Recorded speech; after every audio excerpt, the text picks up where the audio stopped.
Senecio speciosus. Wow, that sounds like a magic spell straight out of a Harry Potter book. And yet it's not. It's the name of a very pretty plant. Names are important. They tell us something about the thing, the animal, or the plant which is being referred to.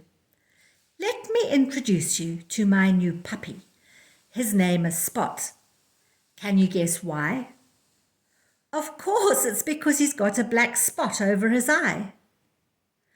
Jabulani. Meet Jabulani.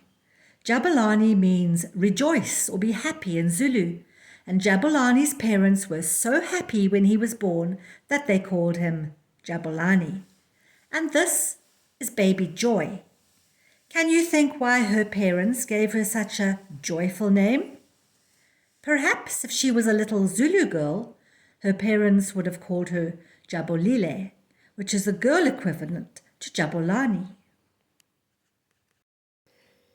People usually have two names, a first name like Annette and a family name like Mkhize.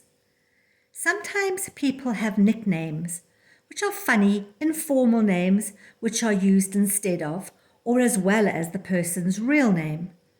Annette's family call her Cupcake because she always wants cupcakes in her school lunchbox. So Annette is called many different things. Her school teacher calls her Annette. When her mum is cross with her, she says, "Annette Mkhize, why did you walk all over my floor with your dirty shoes?"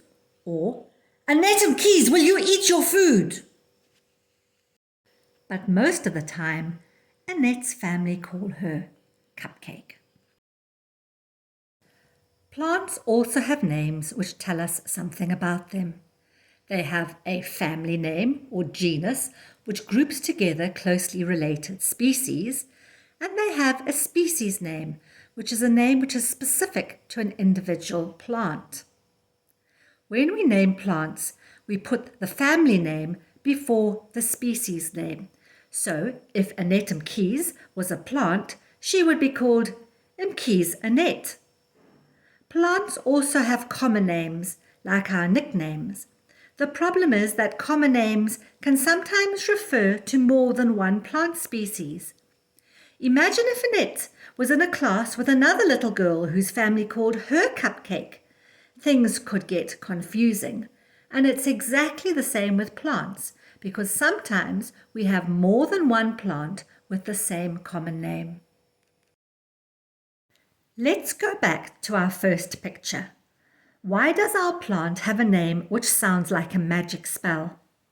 Most scientific plant names are Greek or Latin.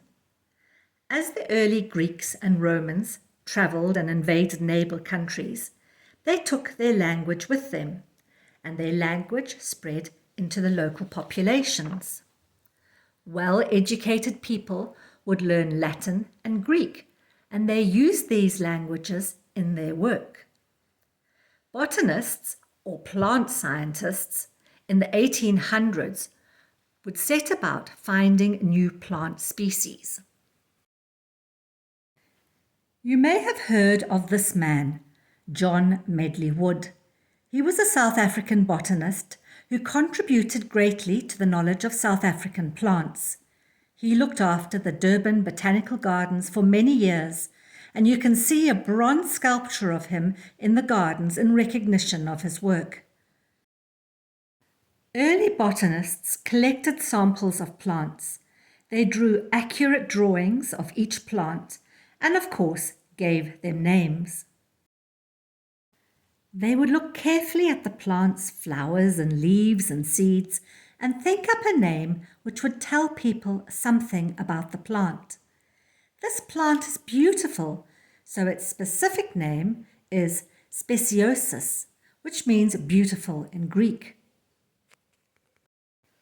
The plant scientist would have looked at our plant and seen its fluffy seed heads.